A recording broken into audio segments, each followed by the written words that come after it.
ইসকনের সদস্যদেরকে আমি হুঁশিয়ার করছি, এটা গুজরাট নয়, এটা বাংলাদেশ।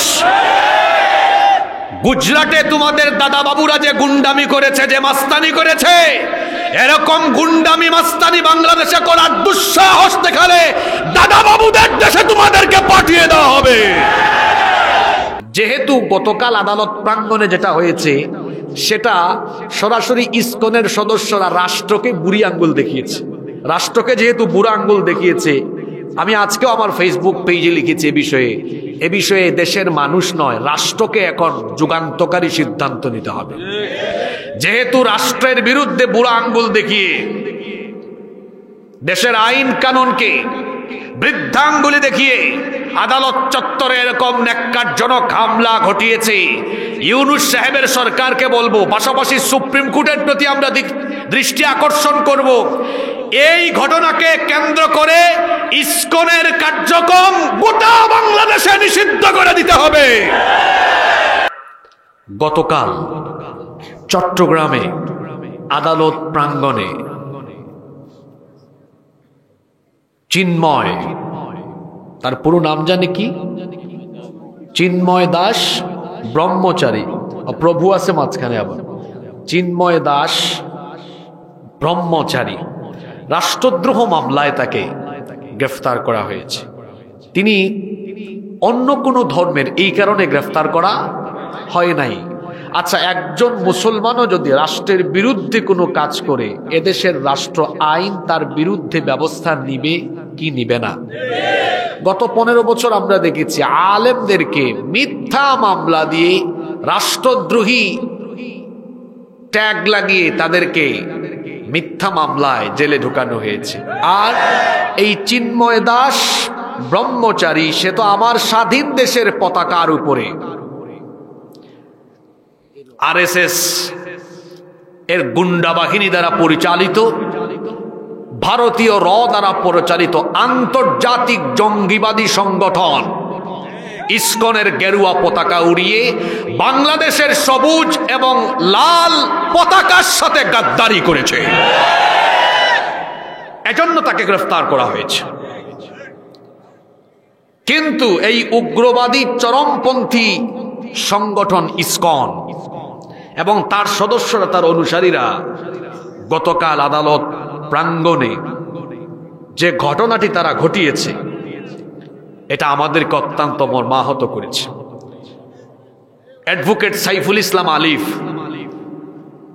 আপনাদেরকে আরেকটি বিষয় অবগত করি, আমি যে বিশ্ববিদ্যালয়ে পড়াশোনা শেষ করেছি, যে বিশ্ববিদ্যালয় থেকে আমি গ্রাজুয়েশন শেষ করেছি, অ্যাডভোকেট সাইফুল ইসলাম আলিফ একই বিশ্ববিদ্যালয়ের ছাত্র।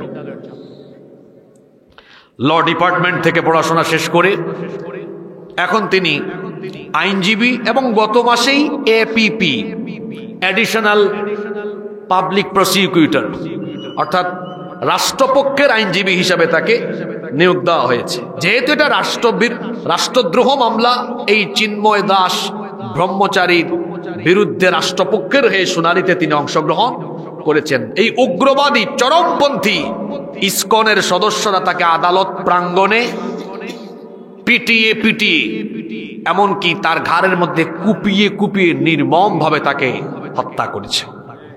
এখানে শেষ নয়, আদালত প্রাঙ্গণের মসজিদ তারা ভাঙচুর করেছে, মসজিদের মুসল্লিদের গায়ে তারা হাত তুলেছে। ইসকনের সদস্যদেরকে আমি হুঁশিয়ার করছি, এটা গুজরাট নয়, এটা বাংলাদেশ। গুজরাটে তোমাদের দাদা বাবুরা যে গুন্ডামি করেছে, যে মাস্তানি করেছে, এরকম গুন্ডামি মাস্তানি বাংলাদেশে করার দুঃসাহস দেখালে দাদা বাবুদের দেশে তোমাদেরকে পাঠিয়ে দেওয়া হবে। এটা গুজরাট নয়, এটা বাংলাদেশ, এটা মনে রাখতে হবে। আমাদের মাদ্রাসার ভাইরা, মাদ্রাসার শিক্ষক ছাত্ররা আপনাদের মন্দির পাহারা দিয়েছে, দেয় নাই? আপনাদের প্রতি সহানুভূতি আমাদের আছে, ভালোবাসাও আছে, কিন্তু এটাকে পুঁজি করে সাম্প্রদায়িক দাঙ্গা, উস্কানি কিংবা চরমপন্থা অবলম্বন করে এই দেশে যদি কোনো ধরনের অশান্তি সৃষ্টি করতে চান, বাংলাদেশের জনগণ এর আগের ফেরাউনকেও ছাড় দেয় নাই, আপনাদেরকেও ছাড় দিবে না। আমরা আরো বহু বছর আগ থেকে সতর্ক করে আসতেছি, ইসকন এটি আন্তর্জাতিকভাবে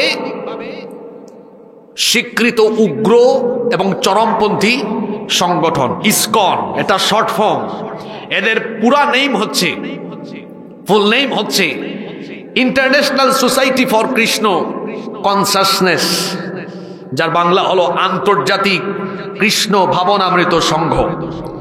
এই সংগঠনটি প্রতিষ্ঠা হয়েছে খুব বেশি দিন আগে নয়, এই সংগঠনটি প্রতিষ্ঠা হয়েছে মাত্র কয়েক দশক আগে। এবং আশ্চর্যের ব্যাপার হলো ভারতে এই সংগঠনটির কর্মতৎপরতা সবচাইতে বেশি, কিন্তু এই ইসকনের জন্ম ভারতে নয়, এটি হিন্দুদের কোনো সংগঠন নয়, বরং হিন্দু বেশধারী ইহুদিদের একটি সংগঠন। আমি এটাকে আমার ভাষায় এভাবে বলি, এটা হচ্ছে ইহুদি পরিচালিত, আমেরিকা প্রযোজিত। কথা বুঝেন নাই? বলবেন আচ্ছা ইহুদিরা এটাকে না হয় নিয়ন্ত্রণ করে, আমেরিকা আসলো কোত্থেকে? কারণ হলো এই ইসকন যিনি প্রতিষ্ঠা করেছেন তার নাম হলো অভয় চরণাবিন্দ ভক্তি বেদান্ত স্বামী প্রভুপাদ। এই লোকটা নিউ ইয়র্কের আমেরিকান নিউ ইয়র্কে এই সংগঠনটি প্রতিষ্ঠা করে। আশ্চর্যের ব্যাপার হলো সে কোনোদিন কোনো হিন্দু শিক্ষালয়ে পড়াশোনা করে নাই, পড়াশোনা করেছে খ্রিস্টানদের চার্চে। এজন্য আমি বলেছি এটা হলো ইহুদি পরিচালিত, আমেরিকা প্রযোজিত। এই সংগঠনের কাজ হলো সাম্প্রদায়িক দাঙ্গা লাগানো, উস্কানি দেওয়া, বিশেষ করে তাদের বেসিক কনসেপ্ট হলো মুসলমানদের বিরুদ্ধে কাজ করা। কারণ তাদের যে কনসেপ্ট আছে এই কনসেপ্টটা হলো মধ্যযুগের চৈতন্য থেকে আগত। চৈতন্যের অন্যতম থিওরি হচ্ছে নির্বজন করো আজি সকল ভুবন, যার অর্থ হলো সারা পৃথিবীকে মুসলমান মুক্ত করো। অর্থাৎ তাদের লক্ষ্য এবং উদ্দেশ্য হলো পৃথিবী থেকে মুসলমান নিধন করা। এজন্য এই ভারতে দেখবেন তাদের কর্মযজ্ঞ সবচেয়ে বেশি। জয় শ্রীরাম না বলার কারণে তাবরিজ নামক এক যুবককে তারা নির্মমভাবে পিটিয়ে হত্যা করেছে। আমাদের বাবরি মসজিদ তারা দখল করে রাম মন্দির বানিয়েছে। এই বাংলাদেশে আমরা কি কখনো অন্য কোনো ধর্মের ভাই বোনদের উপাসনালয় আমরা দখল করে মসজিদ বানিয়েছি? এটা আমাদেরকে ইসলাম শেখায় না। কিন্তু উগ্রবাদী এই সংগঠন ইসকন তারা বিভিন্ন জায়গায় এ ধরনের কর্মযজ্ঞ অতীতে চালিয়েছে, এখনো তারা করছে। এমনকি সনাতনী হিন্দুদের জায়গা জমি ঘর বাড়ি দখলের অভিযোগ, তার পাশাপাশি যৌন নিপীড়নের অভিযোগও তাদের বিরুদ্ধে বিভিন্ন সময়ে রয়েছে। যেহেতু এটি একটি উগ্রবাদী সংগঠন, সেজন্য বিশ্বের প্রায় অনেকগুলো দেশে এই সংগঠন নিষিদ্ধ রয়েছে। যেমন সোভিয়েত ইউনিয়ন, অর্থাৎ রাশিয়ার আগের নাম সোভিয়েত ইউনিয়ন, 70-এর দশকে 80-র দশকে সেখানে ইসকনকে নিষিদ্ধ করে দেওয়া হয়। তারপরে চীনে ইসকনের কর্মকাণ্ড নিষিদ্ধ, মালয়েশিয়াতে নিষিদ্ধ। এছাড়াও Afghanistan, Uzbekistan, Tajikistan, Kazakhstan, Turkmenistan সহ ইন্দোনেশিয়ার কিছু কিছু অঞ্চলে ইসকনের কর্মযজ্ঞ নিষিদ্ধ এবং এই সকল দেশে এরা কঠোর নজরদারিতে আছে। শুধুমাত্র ভারত, বাংলাদেশ, যুক্তরাজ্য, যুক্তরাষ্ট্র, ইউরোপ, আমেরিকার বেশ কয়েকটি দেশে এরা তাদের কর্মযজ্ঞ চালাচ্ছে। ইহুদিরা এদেরকে উপর থেকে নিয়ন্ত্রণ করে। ভারতের গৌতম আদানি, মুকেশ আম্বানি এরা এদেরকে অর্থ দিয়ে বিভিন্ন সময় সহযোগিতা করে।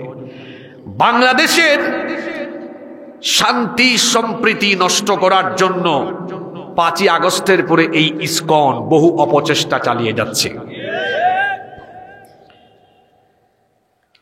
এর আগের যে ফেরাউনরা গেল, এই ফেরাউনরা তো বহু মানুষকে ঘর ছাড়া করেছে, আর আজকে তাদের উপরে এমন শাস্তি এসেছে, আল্লাহ এদেরকে দেশ ছাড়া করে দিয়েছেন। দেশের বাইরে গিয়েও তারা বসে নেই, দেশের বাইরে গিয়েও তারা বসে নেই। আমার দেশের শান্তি সম্প্রীতি নষ্ট করে দেশকে অস্থিতিশীল করে গৃহযুদ্ধের দিকে ঠেলে দেওয়ার জন্য তারা বর্তমানে ইসকনকে ব্যবহার করছে।